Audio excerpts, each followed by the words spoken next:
I would say dress for success. A lot of people show up in what they might work in for the job. I wouldn't say wear a three-piece suit, but of course, dress as if you would want yourself to be presented. The best tips that I can give to our employees, our interviewees, is be on time, be early, arrive early, dress appropriately.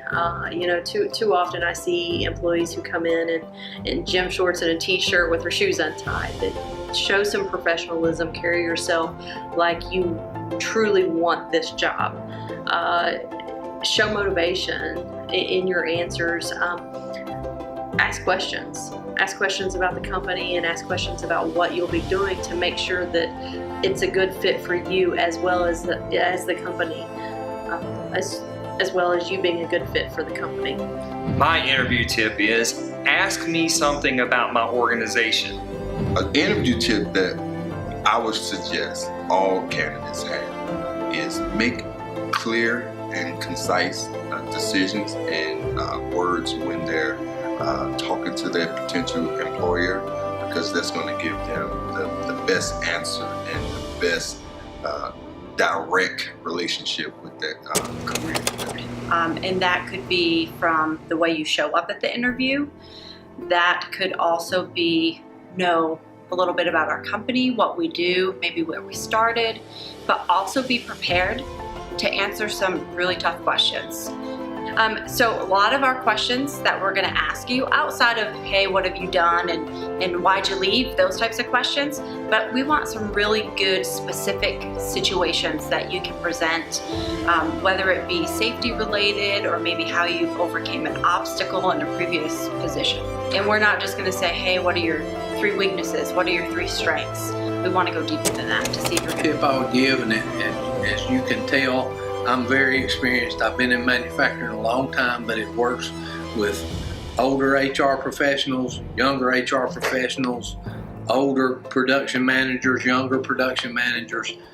Look them in the eye when you're talking to them, and as I said earlier, show interest in the job. If you're there to talk to us, we look for those people that are actually interested in the job and want to learn about our company as much as we want to learn about them. And ask questions.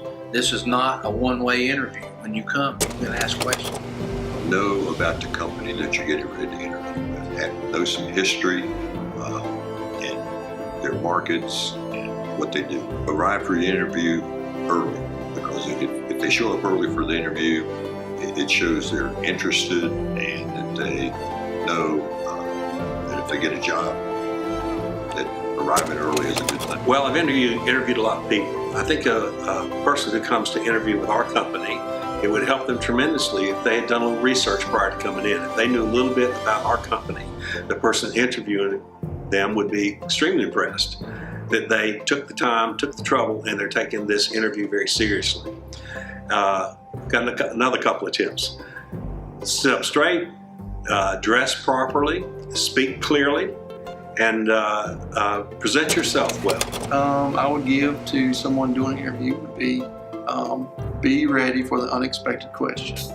Don't do the normal. I like the unexpected, something out of the norm. So you get someone's, it throws them out of their comfort zone, and you can kind of see what they might be like in a stressful. And the big thing is being able to articulate what value you bring to the employer. Even if someone is new to manufacturing, they've had some sort of skill set. If it's, hey, they've done great attendance, they learned, they got A's in their classes that they were taking, whatever it is, what kind of value can you bring to the organization? Kind of tying back to what I said before, someone who's learning, growing, can identify quality, and someone's very adaptable, and also be able to articulate that in their interview and not just focus on, I want a job, but I want a career, I want to grow, and you have to have that message.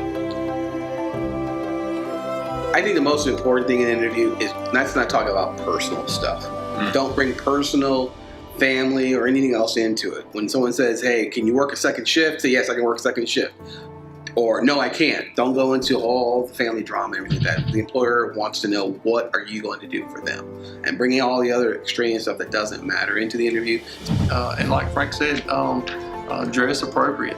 You always dress for the the next level that you're going to be in. You should never use profanity in an interview.